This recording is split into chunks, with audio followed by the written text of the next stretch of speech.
और सीमा, उसके साथ तुम्हारा कैसा रिश्ता है? ये आप लोग संतोष जी से ऐसे भद्दे सवाल कैसे पूछ सकते हैं और उन पे इल्जाम कैसे लगा सकते हैं? हो सकता है नम्रता जिससे शादी करना चाहती है उस लड़के का हाथ हो। मैं तो कहती हूँ अच्छा है सीमा दीदी कहीं बिजी हो जाए और यहाँ पर आए ही ना।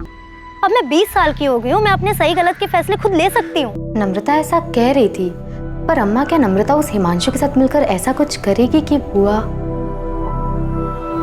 हमें पूरा शक है कि सीमा के गायब होने में किसी अपने का ही हाथ है।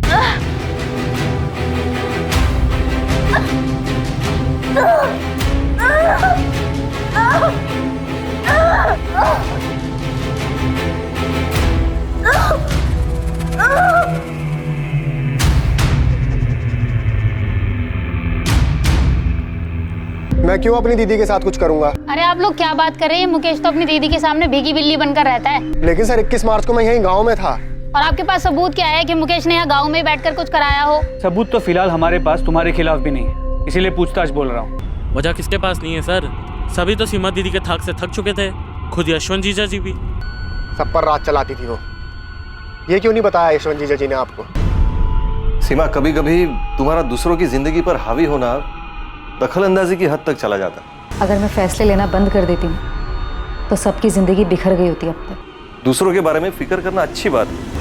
यशवंत, जो इंसान फैसला लेता है उसे सही गलत का पता नहीं होता। सीमा, हर एक का नजरिया तुम्हारे जैसा नहीं होता, और अगर कभी किसी को तुम्हारा फैसला ज्यादा गलत लग गया ना, तो वो कुछ बहुत गलत कर सकता है। और सिर्फ जीजा जी ही क्यों, उनका बेटा राजेश, वो भी चिढ़ता है अपनी माँ से। मम्मी, मैं 18 साल का हो चुका हूँ। मेरे फोन में और मेरा बैग में ताक झाक करना बंद करो।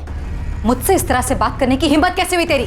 सॉरी, ये मेरी जिंदगी और इसे मैं अपने हिसाब से जीना चाहता हूँ। वैशाली, अब तू मुकेश की तरफदारी करना बंद कर और अपना घर संभाल, ठीक है?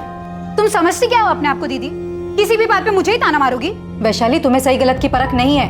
हाँ हाँ, भगवान ने हमारे हिस्से की भी सही गलत की समझ तुम्हें ही दी है। सीमा, मुझे चेक मिला अब, लेकिन हर महीने तुम जितना भेजती हो उससे ज्यादा है इस बार।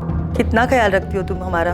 और सर लिख के ले लो, सिर्फ राधा भाभी हैं जो सीमा दीदी के गुणगान गाएंगी, क्योंकि जब उन्हें पैसे मिलते हैं तो वो आंख भी मूंद लेती है। किससे आंख मूंद लेती है राधा? वही जो चल रहा है सीमा दीदी और संतोष भैया के बीच। पिंटू, मुझे किसी भी सूरत में ये इन्फॉर्मेशन चाहिए कि सीमा साहू इस मुख्तार सैयद से मिलने होटल क्यों गई। तो इस असलम शेख का नाम कहीं इसलिए तो नहीं ले रहा क्योंकि असलम शेख भी मुसलमान है? क्या आप भी धर्म की बात को बीच में लेके आ रहे हैं? मैंने असलम शेख का नाम इसलिए लिया है क्योंकि वैशाली उसकी दूसरी बीवी है, एक चिढ़ खाई हुई पहली बीवी है, फौजिया।